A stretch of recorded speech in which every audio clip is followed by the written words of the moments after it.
Alamin natin ngayon ang latest sa lagay ng panahon sa mga susunod na oras. Mula kay GMA resident meteorologist Nathaniel Cruz. Magandang gabi, Mang Tani. Jessica, muling naglandfall nga ang Typhoon Pablo sa southern tip ng Negros Oriental sa pagitan ng alas 5 kaninang hapon o alas 6 ngayong gabi. Sa ngayon, ayon sa Pag-asa, muling namata ng bagyo sa kanlurang bahagi na ng Dumaguete City. At sa bilis na 24 km/h, inaasahan pa ang pangatlong pagtama sa lupa ng bagyong Pablo dito sa Palawan bukas. Sa datos na nakalap ng Weather Central, makikita natin yung magkakahalong kulay na berde, dilaw at pula. Indikasyon na malalakas ang inaasahang pag-ulan dito sa Palawan sa mga susunod na oras mula ngayon. Iba yung pag-iingat at paghahanda ang dapat gawin dahil maaari po muling mag-ipon ng lakas ang bagyong si Pablo habang tinatahak nito ang Sulusi ngayong magdamag. Jessica, mayroon pang ilang numerical models na nagsasabing maaaring mag-landfall din sa Luzon ang bagyong Pablo base sa nakalap na datos ng National Center for Atmospheric Research ng Amerika. Ang nakikitang dahilan dyan ay yung posibleng paghina ng subtropical ridge sa hilagang bahagi ng Pilipinas.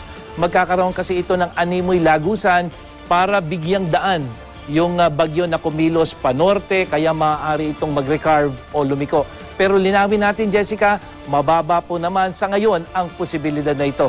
Sa ngayon, tutukan natin ang pagbibigay babala sa ating mga kababayan. Itinaas na ng Pag-asa ang Public Storm Warning Signal number 3 sa Northern Palawan kasama ang Calamian Islands, Bohol, Siquijor, Negros Oriental, Iloilo, Guimaras, Antique at ang katimugang bahagi rin ng Negros Occidental at ng Cebu.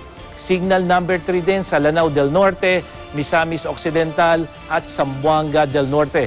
Signal number 2 naman sa Aklan, Capiz, Misamis Oriental, Agusan del Norte, Bukidnon, Lanao del Sur, Zamboanga del Sur, Zamboanga Sibugay at nalalabing bahagi ng Palawan, ng Negros Occidental, ng Cebu kasama ang Camotes Island.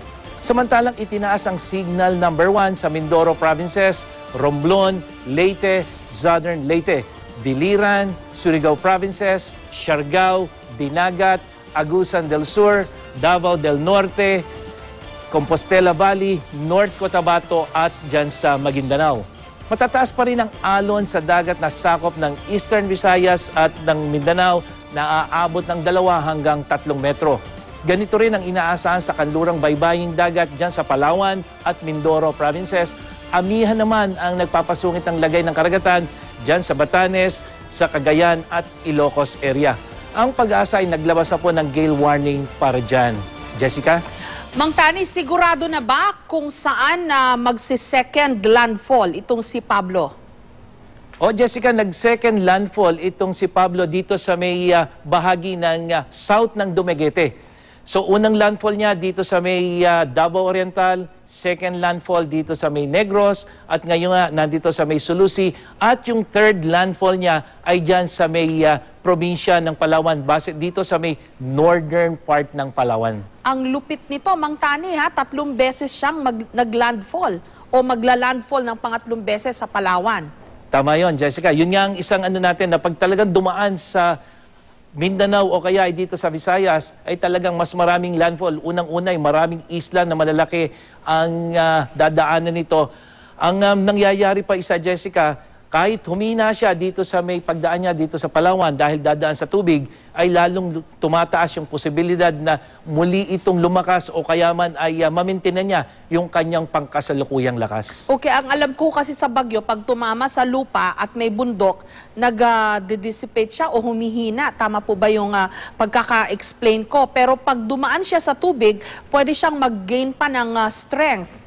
Tama yun, Jessica. Kaya nga, yung kung dito sa Luzon, pag dumaan niya sa Luzon, malaking inihina niyan, pero pagtawid niya ng West Philippine Sea, ay muling lumalakas. Samantalang kung dito sa Visayas at sa Mindanao, pagtama niya sa isang bahagi ng ating bansa, dadaan uli yan sa karagatan, magkakaroon na naman yan ng pansamantalang lakas at dadaan uli sa isang isla pero lalakas uli. Kaya malaking bagay din para rin sa bagyo, Jessica, yung dumaan sa pagitan ng mga isla, yung tubig, yan yun yung nagsisilbing pangbigay ng buhay sa kanyang tuloy-tuloy. Okay, yung pong mga nadaanan niyang mga probinsya sa Visayas at Mindanao, Mang Tani, mag-uulan pa ho ba?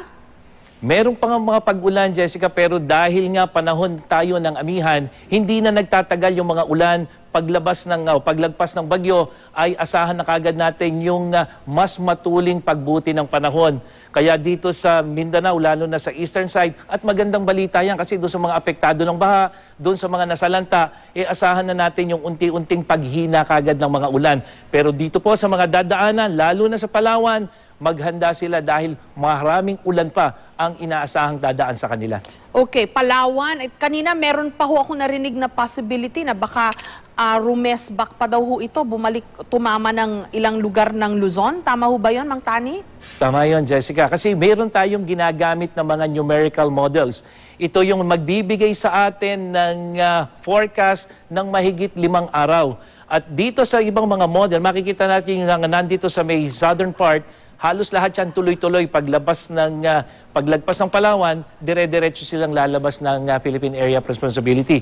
Pero merong mga ibang model na nakikita yung nangyayari dito sa may hilagang bahagi ng bansa na kung saan may posibilidad, ito yung ano natin, nuulit, may posibilidad na imbis na tumuloy-tuloy palayo sa atin, ay kukurba yan at pwedeng bumalik dito sa Luzon. Pero ito nga, Jessica, sa ngayon, ay isang senaryo at ating babantayang maigi. Okay, maraming salamat, Mang Tani, ang GMA resident meteorologist.